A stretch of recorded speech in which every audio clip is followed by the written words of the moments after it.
Dans la paracha de Chaye Sarah, nous allons assister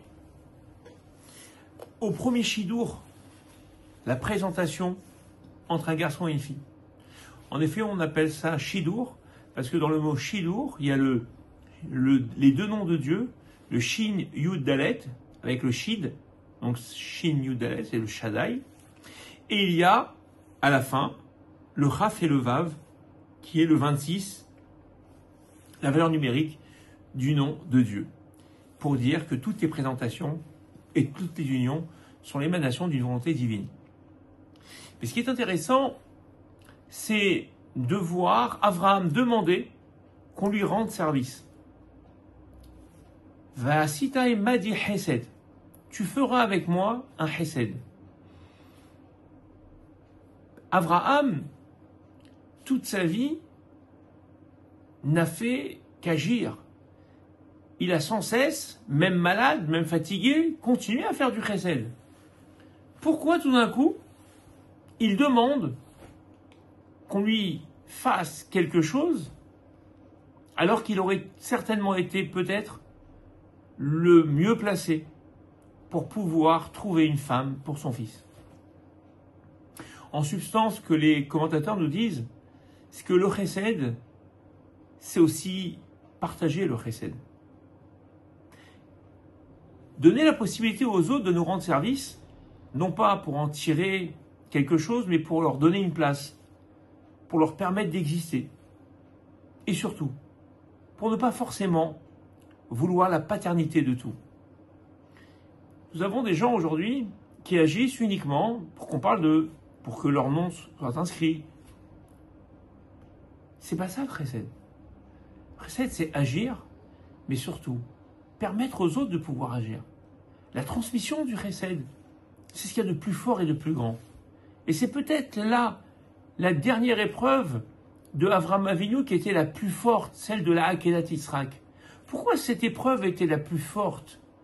Parce que dans cette épreuve, il n'y avait pas qu'Avraham, il y avait Yitzhak à convaincre.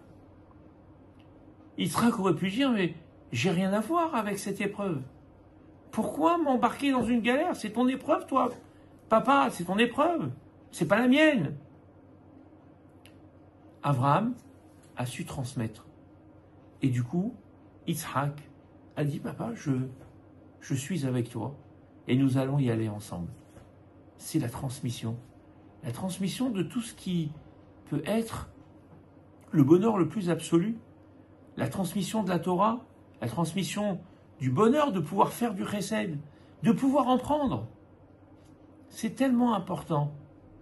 Il y a des gens qui ne veulent être redevables à personne, parce qu'ils ont un égocentrisme, parce qu'ils ont un orgueil qui fait qu'ils ne veulent pas laisser de place aux autres. L'ignorance, ignorer les autres, c'est le pire du non-chesed. On ne peut pas être plus abject que de ne pas laisser l'autre pouvoir nous rendre service. Et pire que ça, la plus grande des tzedaka, c'est de ne pas donner. C'est de faire croire qu'on doit.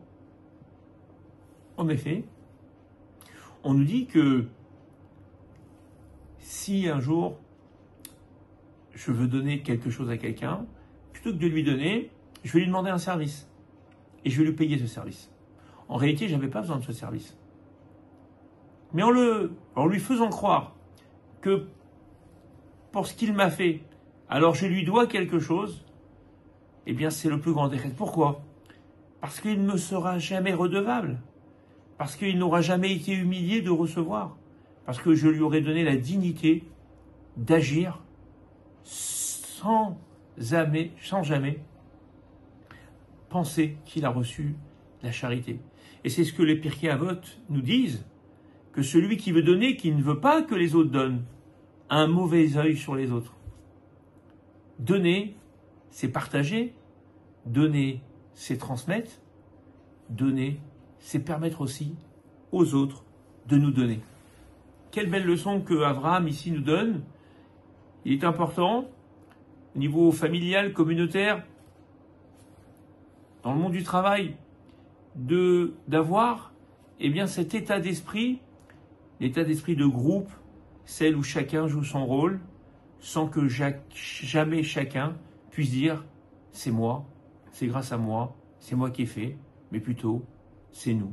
C'est tellement plus beau le nous que nous devons ensemble continuer à partager ce bonheur.